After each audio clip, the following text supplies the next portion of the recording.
نبی علیہ السلام حضرت ابراہیم علیہ السلام کی اولاد میں سے ہیں۔ آپ کے دو صاحبزادے ہیں، جناب اسحاق و جناب ابراہیم، اور سلسلہ ہائے نبوت وہ جناب اسحاق علیہ السلام سے یوں چلتا ہے کہ 12,000 انبیاء ادھر آ رہے ہیں۔ یہ لڑی ہے پوری، جناب ابراہیم علیہ السلام سے جناب اسحاق سے جناب یعقوب، جناب یوسف بنیامین الی آخر، یہ سارا سلسلہ 12,000 نبوت کا سلسلہ یہاں سے چل رہا ہے۔ اور ادھر جناب اسماعیل علیہ السلام کی ذات ہائے قدسیہ سے جو نور کھلا ہے اسے محمد عربی صلی اللہ علیہ وسلم کہتے ہیں۔ اور پھر یہ قبیلہ بنو ہاشم ہے، قریش ہے، خاندان بھی اعلیٰ ہے۔ نبی علیہ السلام کی جب ولادت باسعادت ہوتی ہے تو اس سے قبل ہی والد ماجد کا سایہ تو اٹھ جاتا ہے، اور پھر والدہ ماجدہ ہیں، وہ بھی 6 سال تک آپ کا سایہ آپ کو رہتا ہے۔ اور اسی دوران میں آپ کی پرورش کے لیے، نبی علیہ السلام کی نرسنگ کے لیے جس کا انتخاب کیا جاتا ہے وہ دیہات کا انتخاب کیا جاتا ہے، جناب سیدہ حلیمہ کا انتخاب کیا جاتا ہے، ان کے شوہر جناب ابو قبشہ کا انتخاب کیا جاتا ہے، شیمہ کا انتخاب کیا جاتا ہے۔ نبی علیہ السلام سے جو چیزیں جڑ رہی ہیں ذرا اس کی طرف توجہ کیجئے۔ پھر نبی علیہ السلام کو جب والدہ ماجدہ اس عالم میں بھی کہ جب اکلوتا بیٹا ہے، اکلوتے بیٹے کو جناب حلیمہ کے سپرد کرنے کے لیے تیار ہو جاتی ہیں، اور حلیمہ بھی وہ ہیں کہ جن کی اونٹنی چلنے کے لیے بھی تیار نہیں ہے، اکیلی رہ جاتی ہیں، غریب ہیں بظاہراً، اور اس غریب کے سپرد کر دیا جاتا ہے۔ بنیادیں کیا ہیں؟ وہ کون سے فنڈامنٹلز ہیں کہ جن کی بنیاد پر جناب سیدہ آمنہ رضی اللہ تعالیٰ نے یہ فیصلہ کر دیتی ہیں کہ جناب رسول اللہ صلی اللہ علیہ وسلم کو جناب حلیمہ کے سپرد کر دیا جائے؟ وہاں اکنامکلی پوزیشن تو دیکھی نہیں گئی، آخر کون سی پوزیشن تھی جسے دیکھا گیا؟ یہ بڑا عام پہلو ہے۔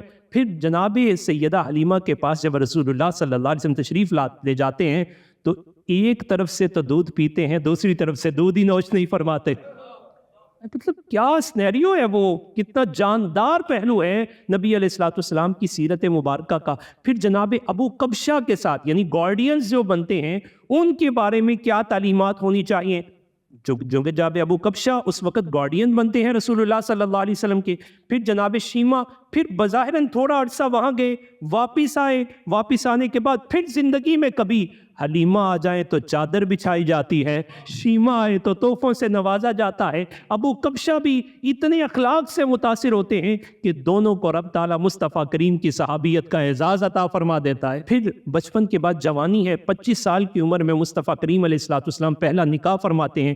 یہاں دیکھیں ہماری آنے والی نسل اس بات پر بھی اورینٹلزم کی اس غلط فکر کا شکار ہو جاتی ہے کہ نبی علیہ السلام نے اتنے نکاح کیوں کیے؟ تو جب ہم لاجیکلی ان چیزوں کو پروو نہیں کریں گے، حضرت امام غزالی علیہ السلام، ہمارے بڑوں نے بڑا کام کیا ہے، مسئلہ یہ ہے کہ اسی پڑھن جوگے ہی نہیں رہے یا دسن جوگے نہیں رہے۔ حضرت امام غزالی علیہ الرحمٰن نے 2 کتابیں لکھی، ایک ہے حجت اللہ البالغہ، وہ وہاں لاجیکلی چیزوں کو پروو کیا ہے۔ ہمارے اکابرین نے یہ آج کے اعتراضات تو بہت چھوٹے اعتراضات ہیں، صدیوں پہلے ان کے جواب دے دیے اور ایمانوں کو مضبوط کیا ہے۔ کہ انہوں نے اعتراض کی اورینٹلزم نے کہ نبی علیہ السلام نے جو ہے وہ 11 نکاح فرمائے ہیں، تو تعدد ازواج یعنی یہ 11 نکاح کیوں کیے؟ تو انہوں نے اس کی لاجیکلی چیزوں کو پروو کیا۔ اور پھر اسلام نے جو ایک ویو یہاں دیا کہ جو نکاح کا سبب ہوتا ہے یا نکاح جس بنیاد پر کیا جاتا ہے وہ محض خواہش پرستی نہیں ہے، نفس پرستی نہیں ہے کہ آپ اپنی کچھ ایسی ضروریات کو پورا کرنا چاہتے ہیں جس میں آپ کنٹرول لیس ہو گئے ہیں، ایسا نہیں ہے، بلکہ اس کے اسباب مصطفیٰ کریم کی زندگی میں پہلا نکاح بھی دیکھیں تو پورا بانک مد ہے، 25 سال کی عمر ہے، اور جس خاتون سے نکاح کرتے ہیں ان کی عمر 40 سال ہے۔ کون سی بنیادیں ہیں کہ مصطفیٰ کریم علیہ السلام نے نکاح فرمایا؟ اور پھر مصطفیٰ کریم علیہ السلام نے جب تک جناب سیدہ خدیجہ رضی اللہ تعالیٰ عنہا حیات رہی تو دوسرا نکاح نہیں فرمایا۔ پھر پے در پہ جو نکاح فرمائے، معاشرے کے اندر جو بیماریاں موجود تھیں، جو وہاں فالٹ موجود تھے، وہاں جو ریچولزم کا غلبہ تھا، نبی علیہ السلام نے اسے توڑنے کے لیے جناب سودا سے نکاح فرمایا، جناب حفصہ سے نکاح فرمایا، جناب زینب سے نکاح فرمایا۔ یعنی یہ تسلسل کے ساتھ جو نکاح تھے، ابلاغ اسلام مقصود تھا، اسلام کی ترویج و اشاعت مقصود تھا، اور وہاں کوئی بھی ایسی چیز یعنی اگر ہم اس کو ڈیٹیل سے لیتے ہیں تو ہمارا نکاح کے حوالے سے جو کنسیپٹ ہے وہ بالکل کلیئر ہو جاتا ہے، اور اس سے بڑھ کر کہ یہ جو نکاح کا الٹیمیٹ گول ہے وہ بھی ہمارے سامنے آ جاتا ہے کہ اس کا مقصد کیا ہے۔ اس پر تفصیلی کلام کسی موقع پر ہم کریں گے۔ نبی علیہ السلام نے جو پہلا نکاح فرمایا، مصطفیٰ کریم علیہ السلام کی ساری اولاد جناب سیدہ خدیجہ رضی اللہ تعالیٰ عنہ سے ہے، سوائے جناب ابراہیم کے۔ پہلی اولاد نبی علیہ السلام کے بیٹے صاحبزادے جناب قاسم ہیں، اور اسی سے آپ کو ابو القاسم کہا جاتا ہے۔ پھر نبی علیہ الصلوۃ والسلام کی دوسری صاحبزادی ہوتی ہیں جناب زینب رضی اللہ تعالیٰ عنہ، پھر صاحبزادے ہیں جناب عبداللہ ہے، طاہر ہے، پھر جناب رقیہ ہیں، پھر جناب ام کلثوم ہے، پھر جناب فاطمہ رضی اللہ تعالیٰ عنہ۔ تو یہ ساری کی ساری اولاد سیدہ خدیجہ رضی اللہ تعالیٰ عنہ کے بطن اطہر سے ہے۔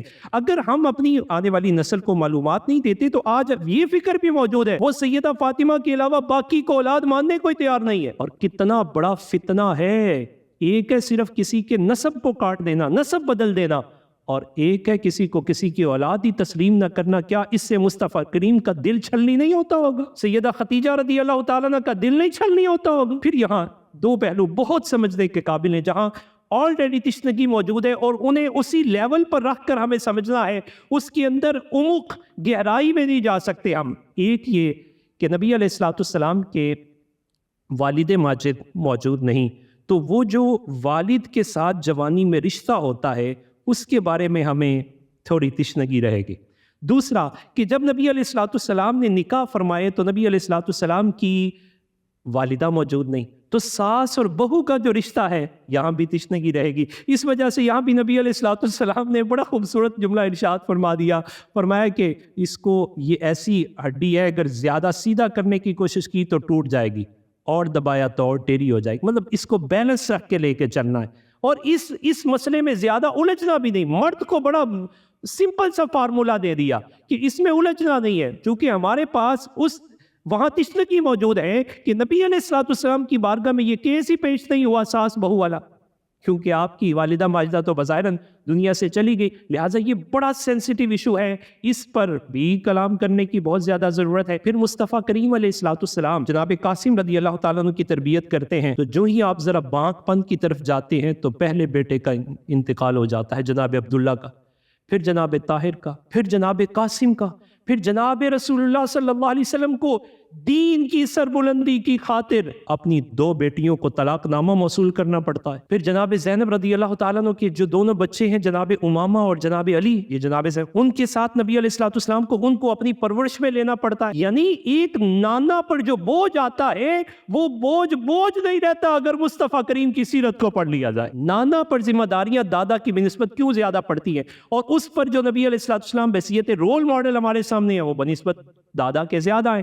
اور پھر نبی علیہ الصلوۃ والسلام کے لیے جو دادا کا ماڈل ہے وہ بھی ہمارے سامنے نہیں، چونکہ نبی علیہ الصلوۃ والسلام کے صاحبزادے تو حیات نہ رہے اور پھر ان کے آگے نکاح کے سلسلے بھی نہ ہوئے۔ ادھر جو بیٹیوں کا سلسلہ ہے وہ ایک تسلسل کے ساتھ جاری رہا، جناب زینب رضی اللہ تعالیٰ عنہ کی طرف سے آئی تکلیف، پھر جناب رقیہ کا شدید بیمار ہو جانا اور ادھر جنگ کا آ جانا جناب عثمان غنی رضی اللہ تعالیٰ عنہ کے نکاح میں، پھر جناب ام کلثوم کا نکاح جناب سیدنا عثمان غنی رضی اللہ تعالیٰ عنہ کے ساتھ کرنا، پھر وہ جو سلسلہ تھا کہ بہو جو بیٹی ہے اس کا تعلق اپنے شوہر کے ساتھ کیسا ہونا چاہیے، اور پھر اگر ایک کے بعد دوسری بیٹی دینی ہے تو اس کا انداز کیا ہونا چاہیے، اور پھر اس کے ساتھ ساتھ نبی علیہ الصلوۃ والسلام کے اپنے صاحبزادے تو دنیا میں نہ رہے، تو مصطفیٰ کریم علیہ الصلوۃ والسلام نے اپنے خاندان کی طرف بھی نظر دوڑائی۔ وہاں جو ڈپرائیوز تھے جن کے بظاہر حالات نارمل تھے، نبی علیہ الصلوۃ والسلام نے ان میں سے جناب علی المرتضیٰ رضی اللہ تعالیٰ عنہ کو اپنی کفالت میں قبول کیا۔ مصطفیٰ کریم علیہ الصلوۃ والسلام ایز اے گارڈین انہیں لیتے ہیں۔ ادھر جناب اسامہ جو وہ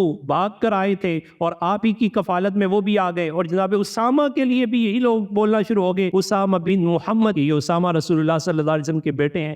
رچولیزم میں لے پالک بیٹے کا مسئلہ کیا ہے، سورہ احزاب میں بھی تفصیل اسے بیان کیا گیا۔ جناب سیدنا علی المرتضیٰ رضی اللہ تعالیٰ آپ کی تربیت نبی علیہ الصلوۃ والسلام نے فرمائی، یہ پروردہ گوش نبوت ہے۔ اب مصطفیٰ کریم علیہ الصلوۃ والسلام جو پہلی تربیت فرماتے ہیں وہ دو شخصیات کی ہے، ایک اسامہ بن زید کی اور ایک جناب سیدنا علی المرتضیٰ رضی اللہ تعالیٰ کی۔ جناب علی المرتضیٰ رضی اللہ تعالیٰ عنہ یہ گھر میں موجود ہے۔ ذرا اس خاندان کا ایک اوور ویو پورا لیتے ہیں، پھر ہم واپس اسی پہلو پر آتے ہیں۔ اس کے بعد مصطفیٰ کریم علیہ الصلوۃ والسلام جناب سیدہ فاطمہ رضی اللہ تعالیٰ عنہ کا نکاح جناب سیدنا علی المرتضیٰ رضی اللہ تعالیٰ عنہ کے ساتھ فرماتے ہیں۔ پھر خاندانی امور پر جنہیں نگران مقرر کیا جاتا ہے، 3 شخصیات کا ان میں انتخاب کیا جاتا ہے، ان میں سے ایک چھوٹوں میں جناب انس بن مالک، بڑوں میں جناب بلال بن رباح، اور پھر جناب عبداللہ بن مسعود رضی اللہ تعالیٰ عنہ، یعنی انہیں اپنا قرابت دی جاتی ہے اور یہ نبی علیہ الصلوۃ والسلام کے مختلف قسم کے معمولات پر معمور ہو جاتے ہیں۔ جناب انس چھوٹے ہونے کی حیثیت سے مصطفیٰ کریم علیہ الصلوۃ والسلام کے خانگی امور کو طے کرتے ہیں۔ جناب بلال مال غنیمت جتنا آتا ہے کسی کو لینا دینا ہے وہ یہ کرتے ہیں، اور جناب عبداللہ بن مسعود ذاتی طور پر پرسنلی مصطفیٰ کریم علیہ الصلوۃ والسلام کی ہر وقت خدمت پر معمور رہتے ہیں۔ کیا خوش قسمت تھے کہ مصطفیٰ کریم علیہ الصلوۃ والسلام نے قضائے حاجت کے لیے جانا تو پانی جناب عبداللہ بن مسعود لے رہے ہیں، تکیہ ہر وقت ساتھ ہے۔ مصطفیٰ کریم علیہ الصلوۃ والسلام اپنی نال مبارک اتارتے ہیں تو جناب عبداللہ بن مسعود کبھی اسے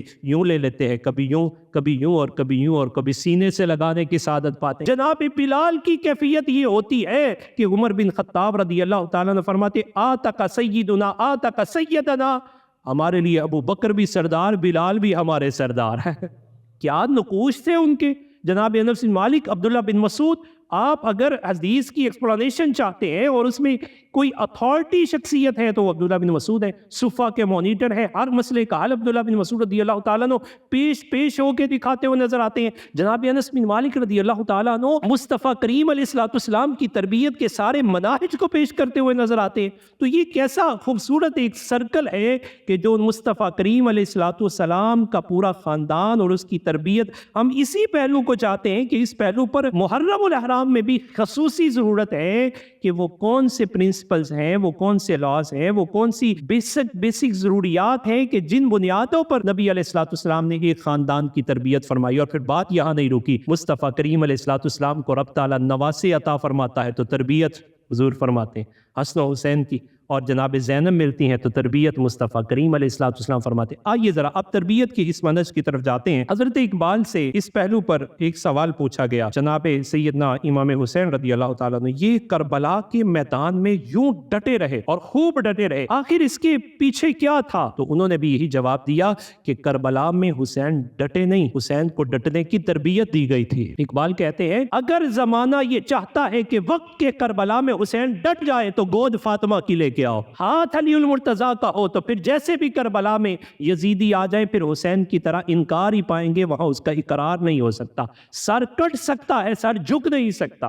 تو کہا مسئلہ یہ ہو گیا کہ اب ہمیں حسین کی خواہش تو ہے لیکن خال فاطمہ نظر نہیں آتی۔ کہتے حسین کی خواہش تو ہے لیکن علی جیسا کردار نظر نہیں آتی۔ اقبال نے تھوڑی اور اپروچ کی تو اقبال کہنے لگے کہ تمہیں یہ بھی تو دیکھنا ہے، زمانہ چاہتا ہے فاطمہ چاہیے، زمانہ چاہتا ہے علی چاہیے، مصطفیٰ کریم کی تربیت کو قبول کرو گے تو فاطمہ اور علی کے کردار مل جائیں گے۔ کہا یہ جڑی ہوئی چیزیں ہیں، نبی علیہ الصلوۃ والسلام نے جس منہج پر جناب علی المرتضیٰ کی تربیت کی، جناب فاطمہ کی تربیت کی، اسی منہج پر مصطفیٰ کریم کے ان لالوں نے حسن و حسین کی تربیت کی ہے۔